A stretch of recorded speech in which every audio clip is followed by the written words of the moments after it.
On this episode of The Wrangler, we examine how to keep teachers in the profession. Plus, take a look at Tampa's hurricane-related urban legend as we reach the end of hurricane season. And we take a preview of this week's weather with our Wrangler meteorologist, Leah. Wrangling in the News starts now.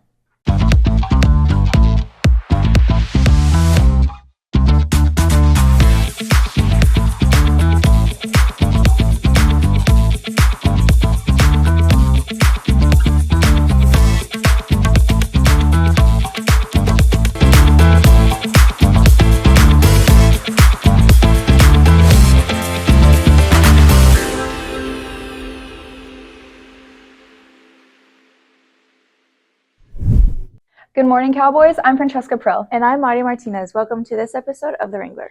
The passing of Vote Yes for Students, a tax referendum that will raise teacher salaries, has driven attention to the increasing teacher shortage. I talked to faculty and staff to see how this might encourage teachers to stay in the classroom. A potential teacher shortage is on the horizon, with a study by Titan Partners citing 37% of educators plan on leaving their current school within the next 4 years. This trend can already be seen in Hillsborough County, Florida, where public schools lack the staff they need to run. We had to change our master schedule, which is the way that all the classes are laid out for you guys, multiple times even after the school year started, because we didn't have teachers to fill the positions that we had planned on having. While there are many reasons teachers decide to leave, Florida ranks last in the nation for teacher salaries according to the National Education Association. Our starting salary is about $10,000 less than a teacher who's teaching in South Florida. And if we want to see more teachers or better teachers come to Hillsborough and stay, I think we need to start matching the pay for places that are way ahead of us. A lot of what we've seen is that people have left Hillsborough County in order to go to Sarasota, Pinellas, because they pay more. I think a lot of teachers leave for better pay. Also, some people just aren't cut out for the demands of teaching. With hopes of retaining more teachers in the future, the school district added a tax referendum to the November 5th ballot, which passed. This means new tax dollars will go directly to Hillsborough teacher salaries, with all employees seeing a $6,000 pay raise next school year. I was debating on moving up to Citrus County near my daughter, and now I'm going to stay because of the millage. I'm hoping it'll help us keep people here instead of seeing them go to neighboring counties. Keeping teachers here is especially important as their bonds with students make a difference daily. Whenever they're having a hard time, going through a breakup, things at home are getting tough. These are all things that I know about kids personally because they come to me. And it's not just as someone who is a teacher. They need someone who they see as a safe space. For The Wrangler, I'm Mari Martinez, reporting.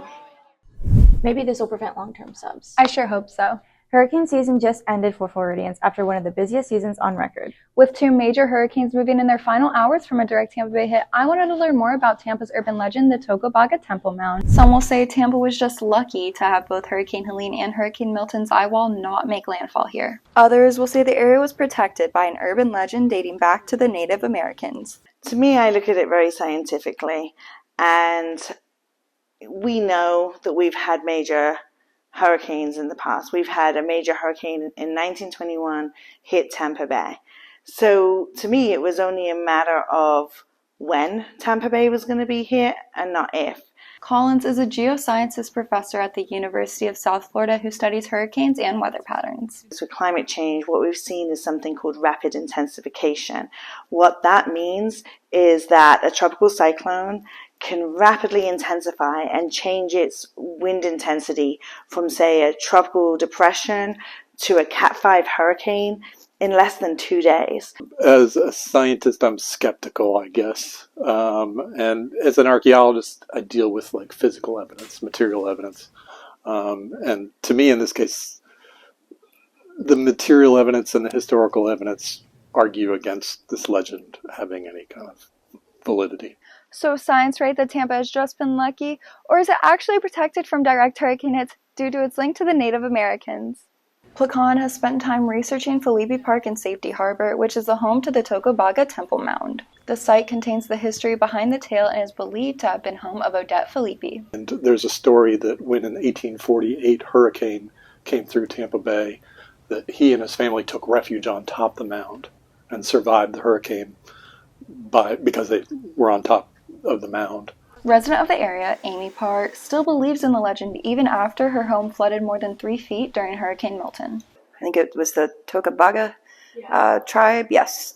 I do. Tampa hasn't had major damage from a hurricane in over 100 years. To me, an urban legend is something that people in the community have come up with, and often from their own experiences or lack of experiences sometimes, they've come up with these ideas of what might be. The staying power of the legend is attributed to the fact that hurricanes headed to Tampa Bay often unnaturally move away right before landfall. It's sort of picked up in popularity just in the past few years because we had, a series of severe storms until recently that were headed towards Tampa and then veered off at the last minute. This was true even this hurricane season, with major storms like Helene and Milton shifting in their final hours away from Tampa Bay. They didn't get a direct hit this time. Maybe they were able to brush it away just a little. For the Wrangler, I'm Francesca Prill, reporting. After studying on it, I have a feeling Tampa was just lucky. But for how long? In other weather news, Tampa Bay's had cooler weather the past few days. Wrangler meteorologist Leah Haloka tells us if the change is here to stay. Howdy, Cowboys. I'm Wrangler meteorologist Leah Haloka. Let's take a look at the weather this week. While it was chilly walking onto campus this morning, it will warm up throughout the day. Our high this afternoon is predicted to be 77 degrees. Skies remain cloudy throughout the day. This warmer trend continues throughout the week. Tomorrow, our morning starts a little warmer at 68 degrees. This temperature quickly warms up with a high of 80, reaching as early as 1 p.m. Skies will stay partly cloudy, helping humidity stay lower on Tuesday at 60%. By Wednesday, rain moves into Tampa. This will keep temperatures cooler with a low of 41 and a high of 73. Our cool down is short-lived, with sunny skies returning to Tampa Thursday and Friday. Thursday's high is expected to be 74, and Friday's will be 73. So if you were hoping for winter weather, you'll have to wait one more week. Friday begins our winter spirit dress-up days with Flannel Friday. With temperatures being high, you may want to wear your flannel as an overshirt to keep you cool in your classes. I'll be back next week with your final 2024 weather forecast for the year. Until then, I'm Leah Haloka, the Wrangler. With hotter weather coming, it's just not going to feel like winter. I hope it gets cooler for the holidays. Me too. Well, that's it for this episode of The Wrangler. I'm Francesca Prill. And I'm Madi Martinez. See you soon, Cowboys.